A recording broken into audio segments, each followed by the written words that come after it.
Okay, guys, I'm gonna be reviewing X-Men or Dark Phoenix.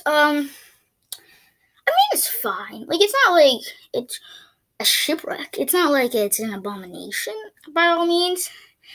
But it's not like it really changed my opinion on what I thought it would be. I thought it would be an okay film, a not so good film for an X-Men standards.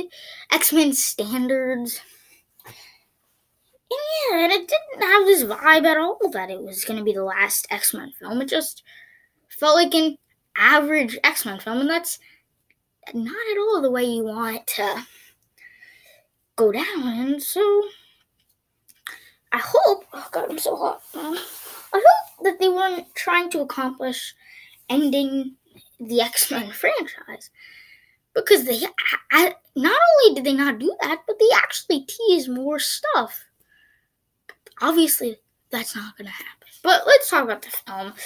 I thought, like, the action sequences were good. I liked all the cast. I liked all the characters. They were all just as good as they were in any other X-Men films. It's just that I really never cared for the first class characters, other than the Days of Future Past timeline, which was epic. And of course, I just like establishing this whole themes in First Class, which only leaves you with this film and Apocalypse. And the thing is, I never wanted to follow this timeline of X-Men characters, like, through their adventures. I just wanted it, and that's what we got. And I felt like you can never, like, ever dream of comparing it to what the X-Men are like today, or not today, or what they were, in the early 2000s. And they did a good job with what they could have done.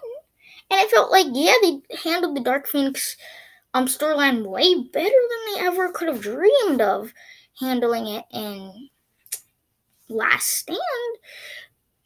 But with that being said, it still, like, has flaws. The CGI is not all that good. And not to mention, I didn't really understand why the zombie zombie shapeshifter aliens were even necessary. I felt like the plot could move forward without it, and I felt like it was always a B storyline to this A storyline, and it would have worked so much better if it was just about Jean just being controlled by this Phoenix Force, and how she's in the final act is how she redeems herself. Like, I felt like there was an unnecessary reason.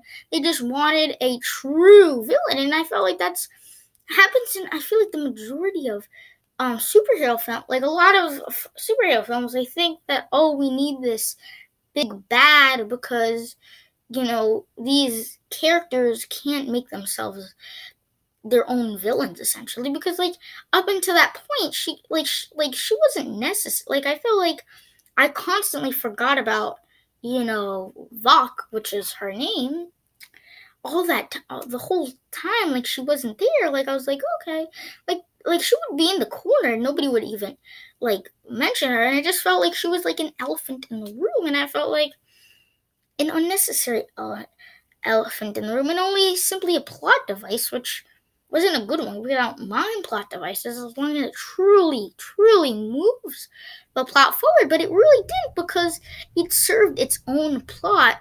Basically, by moving a storyline forward, it had to create a B storyline, and that's not something I really felt all that interested in throughout the whole movie, really.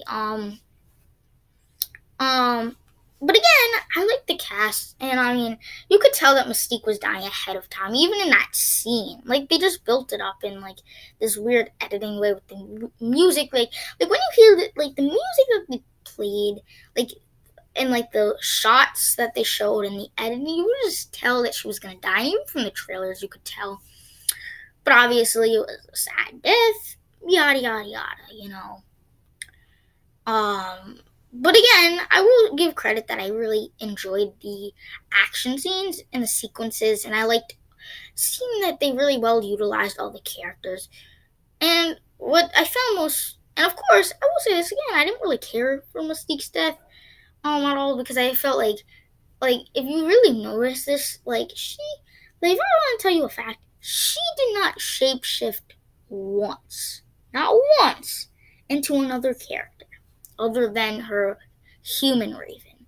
And that's just sad because the best moments of Mystique is when she shapeshifts to another human being, another character, to gain something, to earn something, to prove something, or just to have an epic action sequence.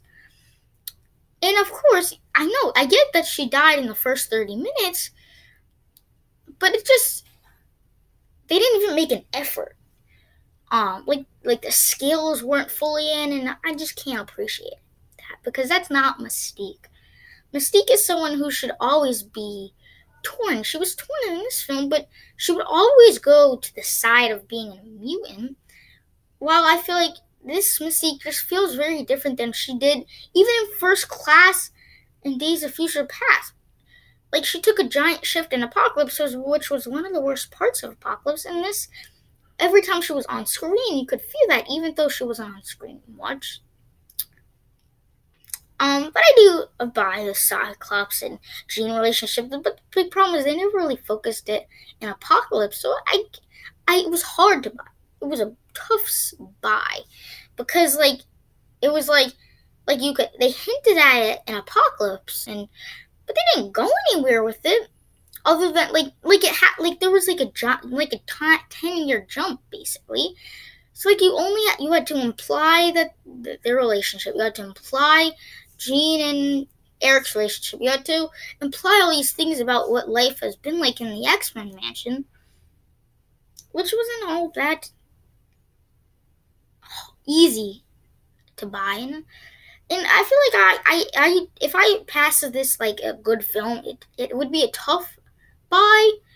But you gotta look. I'm looking at it as an X-Men standpoint, but as a regular film, it didn't really bother me because it felt like an average film. But see, the thing is about X-Men, the original X-Men movies and the TV show and the comics, they revolutionized pop culture, whether it be movies, comic books, TV shows, cartoons.